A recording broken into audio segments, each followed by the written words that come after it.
Hora de conversar sobre direito previdenciário e doméstico aqui no estúdio com o advogado Paulo Souto, com a nossa coluna de toda terça-feira. Eu Quero Saber. Bom dia, Paulo. Bom dia, Patrícia. Tudo bem? Maravilha. Vamos lá começar com a pergunta do Luiz Fabiano de Mangabeira, aqui em João Pessoa. Ele quer saber, um motorista particular deve ter a sua carteira assinada como doméstico ou como motorista? E nos dois casos, qual seria o direito dele?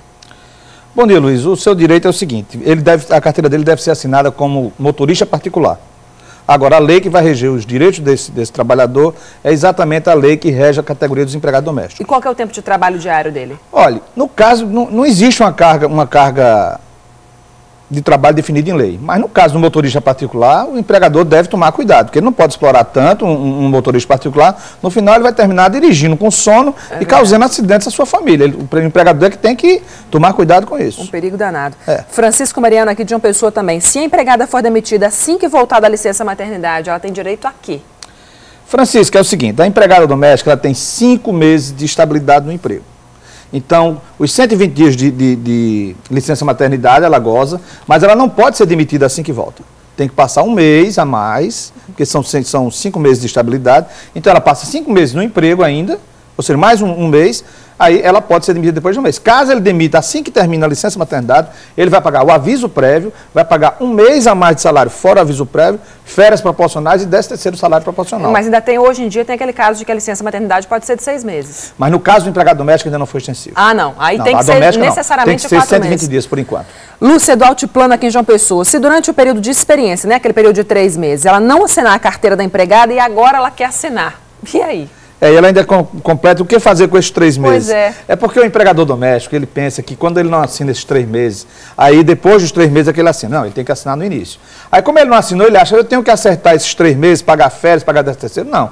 O que ele tem que fazer é assinar a carteira retroativo, recolher o INSS retroativo desse empregado. A regularização é esta. Não tem que pagar férias e 13º. Tem que pagar sim, se ele for demitir esse empregado. Lúcia Meirelles, do Alto Branco, em Campina Grande. Uma empregada que fica afastada por motivo de doença perde o direito de tirar as férias quando ela volta a trabalhar? Se a empregada permanece, Lúcia, 6 meses em gozo de auxílio-doença pelo INSS, ela vai perder o seu direito. Não é que ela perca o direito de férias. O período aquisitivo suspende, aí passa os 6 meses ela recebendo o auxílio-doença, aí depois desses 6 meses volta a contar novamente. Quando ela volta ao trabalho, aí o período aquisitivo volta a contar. Também, no caso da empregada permanecer de licença sem receber pelo INSS e receber 1 mês de salário do empregador doméstico sem trabalhar, ela também aí vai perder o direito às férias. Vai começar a contar o período aquisitivo quando ela terminar o gozo da licença. Ainda tem outras perguntas para a gente fazer aqui para você nessa terça-feira, Paulo. A gente vai continuar no próximo bloco. Vamos fazer uma pequena pausa na nossa conversa, viu? Vamos, Patrícia. Daqui a pouquinho. Atenção, você que fez o... Vamos voltar a falar sobre direito doméstico e previdenciário aqui no estúdio com a nossa coluna Eu Quero Saber com Paulo Souto. Continuar com as nossas perguntas, Paulo? Vamos. Edson Pereira de Bodocongó, em Campina Grande, é dona de casa, já pode se aposentar com 60 anos, contribuindo apenas por 2 no percentual de 5% sobre o salário mínimo. Edson, atualmente existe no Congresso Nacional um projeto onde vai reduzir de 15 anos para 2 anos o prazo de carência para a dona de casa que tenha 60 anos. Esse projeto já está prestes a ser aprovado. Então, o que nós aconselhamos é que aquelas donas de casa que ainda não ingressaram na Previdência Social, elas podem começar a contribuir a partir de hoje e quando completar os 24 meses, ela vai se aposentar pelo INSS. Agora, como o Caixa vai fechar, eu não sei, porque esse projeto vai ser aprovado, porque é um projeto da atual ministra da Casa Civil. Por enquanto não funciona, mas é bom que as donas de casa comecem a colaborar logo. Inclusive, o governo já está divulgando que elas começam a contribuir. Aquelas que já contribuíam e que tenham 24 meses, basta aí, quando esse projeto for aprovado, basta ir numa agência de Previdência Social e simplesmente comprovar que contribuiu 24 meses e está aposentada. Boa notícia. Maria Aparecida de Sapé, uma aposentada rural que fica viúva, pode receber, além da aposentadoria, a pensão por morte deixada pelo marido? Pode.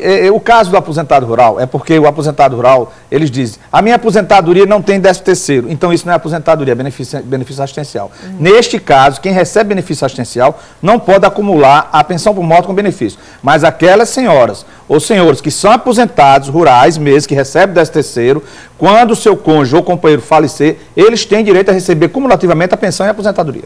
A Vanessa Vermas está dizendo que ela dá uma cesta básica para a empregada doméstica dela todo mês. Ela quer saber se pode descontar isso do salário.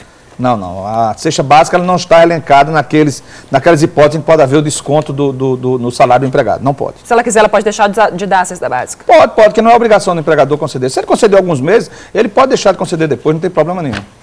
Glauziones Esteves, a empregada doméstica tem direito à redução na jornada de trabalho no cumprimento do aviso prévio? Não, essa categoria não tem direito, por quê? Porque não existe ainda um controle no horário de trabalho.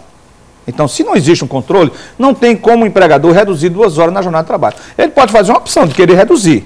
Ou ele reduz as 2 horas todos os dias, ou durante o cumprimento do aviso, ela trabalha 22 dias na carga horária normal e ele dispensa os 7 dias. Mas ela não é direito do empregado, é uma concessão do empregador, concedeu ou não. Lucilma Ferreira dos Santos, quando a empregada tira o auxílio-doença pelo INSS, o empregador deve fazer alguma observação na carteira de trabalho? Não, Lucilma, essa anotação é feita pelo INSS. Eles colocam a observação na carteira profissional do empregado, nas páginas de anotação gerais. Não precisa o empregador se preocupar com isso. O INSS é quem registra. Empregada doméstica tem alguma estabilidade depois que o auxílio-doença acabar? Não, não. Assim que... Ele não pode ser demitido durante o período que ele está recebendo auxílio-doença. Assim que terminar, ele pode ser demitido. Ele não tem estabilidade. No caso do doméstico, não existe essa estabilidade, por enquanto. Encerramos as nossas perguntas dessa terça-feira. Paulo, quem quiser participar semana que vem, como é que faz? Pode mandar um e-mail para euquerosaber@cabobranco.tv.br e euquerosaber@paraíba.tv.br. Durante a semana, que na terça-feira nós estamos aqui respondendo sua consulta. A gente reúne tudo e responde tudo na terça-feira. Muito Exatamente, obrigada, Patrícia. Paulo. Boa semana para você. Eu que agradeço e boa semana para você também, para os telespectadores.